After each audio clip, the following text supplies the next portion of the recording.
Hello students, আশা করি তোমরা সবাই ভালো আছো এবং সুস্থ আছো এবং তোমাদের সকলের সরকারি চাকরির যে পরীক্ষার প্রস্তুতি সেটা খুব উৎসাহের সাথে কন্টিনিউ করছো।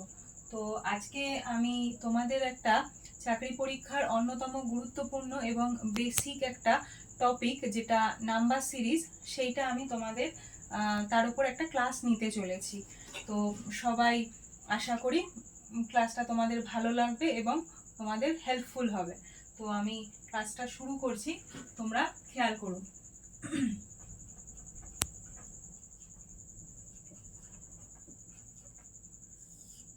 টপিকের নাম হচ্ছে নাম্বার সিরিজ। তো নাম্বার সিরিজ আমাদের শিখতে গেলে যে যে বিষয়গুলো, কিছু ক্রাইটেরিয়াগুলো মনে রাখা খুবই দরকার বা গুরুত্বপূর্ণ বলে আমি মনে করি, সেটা হচ্ছে টেবিল। টেবিল হচ্ছে ম্যাথের ক্ষেত্রে বা আমাদের জিআই এ নাম্বার সিরিজ সলভিং ক্ষেত্রে টেবিলটা খুব গুরুত্বপূর্ণ। ব্যাংকিং এর এক্সামের ক্ষেত্রে যেসব ম্যাথের কোশ্চেনগুলো দেয়, মুখে মুখে সলভ করতে হয়, সেক্ষেত্রে আমাদের টেবিল খুবই গুরুত্বপূর্ণ। সিরিজের ক্ষেত্রে টেবিল গুরুত্বপূর্ণ। এছাড়া কিউব এবং স্কোয়ার, এইগুলো যদি আমরা মনে রাখতে পারি, নাম্বার সিরিজের ক্ষেত্রে আমাদের প্রবলেম অনেকটা সলভ হয়ে যায় এবং আমরা ইজিলি প্রবলেমগুলো সলভ করতে পারি। যেরকম ধরো 1 থেকে মোটামুটি 30 বা 40-এর স্কোয়ার ফর্ম আমাদের মনে রাখতে হবে। যেরকম 1-এর স্কোয়ার হচ্ছে 1, 2-এর হচ্ছে 4, 3-এর স্কোয়ার হচ্ছে 9, 4-এর স্কোয়ার হচ্ছে 16, 5-এর স্কোয়ার হচ্ছে 25, এইভাবে 30-এর স্কোয়ার 900। এইটা যদি তোমরা সহজেই মনে রাখতে পারো, তাহলে তোমাদের জন্য এই নাম্বার সিরিজ খুব ইজি হতে চলেছে এবং সহজেই তোমরা এটা সলভ করতে পারবে। সেম ভাবে যদি তোমরা কিউবের ফরমেশন, যেরকম 1-এর কিউব 1, 2-এর কিউব 8, 3-এর কিউব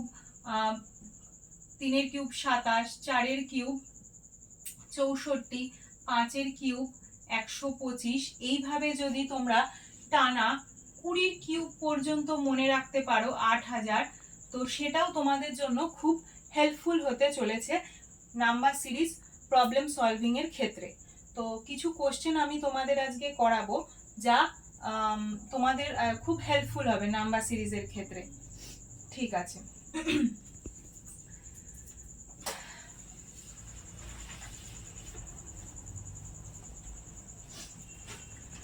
প্রথম আমি কোশ্চেন লিখছি।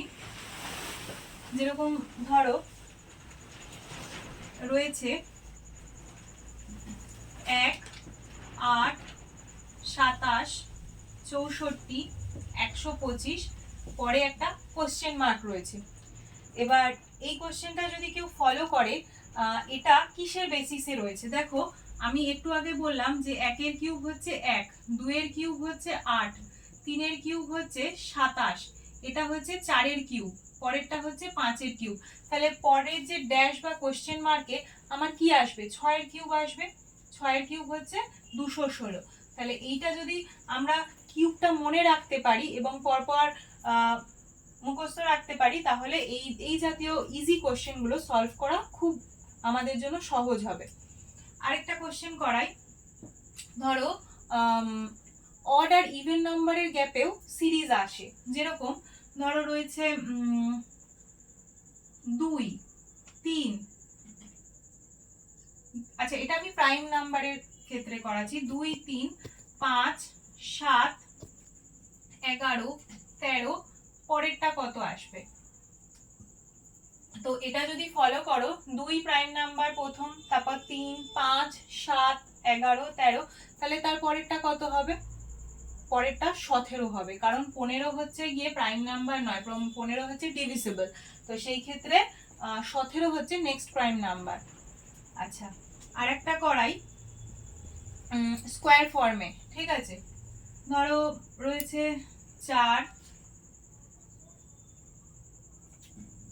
25, 36, 49, 64, 81, 100, তারপরে একটা কোয়েশ্চেন মার্ক রয়েছে। তাহলে পরেরটা কি হবে, যদি কারোর স্কোয়ার জানা থাকে তাহলে তার ক্ষেত্রে এই প্রবলেমটা সলভ করা খুব ইজি হয়ে যাবে। কেননা দেখো 2 এর স্কোয়ার হচ্ছে 4 আমরা জানি, তারপরে রয়েছে 5 এর স্কোয়ার 25, সরি এটা আমার একটা মিস হয়ে গেছে, এখানে 3 এর স্কোয়ার 9 হবে, ঠিক আছে। তারপর সরি দুটো মিস হয়ে গেছে, 4 9 হবে, 16 হবে, তারপর 25, দেন 36, তারপর 49। তো দেখো এটা 2 এর স্কোয়ার আছে, তারপর এটা 3 এর স্কোয়ার, তারপর এটা 4 এর স্কোয়ার, তারপর এটা 5 এর স্কোয়ার, তারপর এটা 6, তারপর এটা 7 এর স্কোয়ার, তারপর এটা 8 এর স্কোয়ার, তারপর এটা 9 এর স্কোয়ার, তারপর এটা 10 এর স্কোয়ার। তাহলে এই ফরম্যাটে যদি পরপর যায় তাহলে পরেরটা নিশ্চয়ই 11 স্কোয়ার হবে। 11 স্কোয়ার কি 121। তো তোমরা যদি এই স্কোয়ার রুটটা পড়ে থাকো তাহলে তোমাদের কাছে এই যে প্রবলেমগুলো সলভ করা খুব ইজি হয়ে যাবে এবং একটা সময় তোমরা কনফিডেন্ট ফিল করবে এবং নাম্বার সিরিজের যে ফরম্যাটগুলো কোশ্চেনগুলো সলভ করতে তোমরা খুব আনন্দ পাবে, মজার সাথে তোমরা করতে পারবে। তো আর কিছুই না, শেখাটাকে আনন্দ উপভোগ এবং কতটা সহজ করা যায় সেইটাই আমি তোমাদের সামনে তুলে ধরতে চাই আমার আজকে ক্লাসের মাধ্যমে। আশা করি তোমাদের ক্লাসটা সবার ভালো লাগবে এবং তোমরা আমাকে উৎসাহ দেবে, অনুপ্রেরণা দেবে, যাতে আমি পরে আরো সুন্দর সুন্দর ভিডিও তোমাদের জন্য নিয়ে আসতে পারি এবং তোমাদের আরো উৎসাহের সাথে শেখাতে পারি। Thank you students.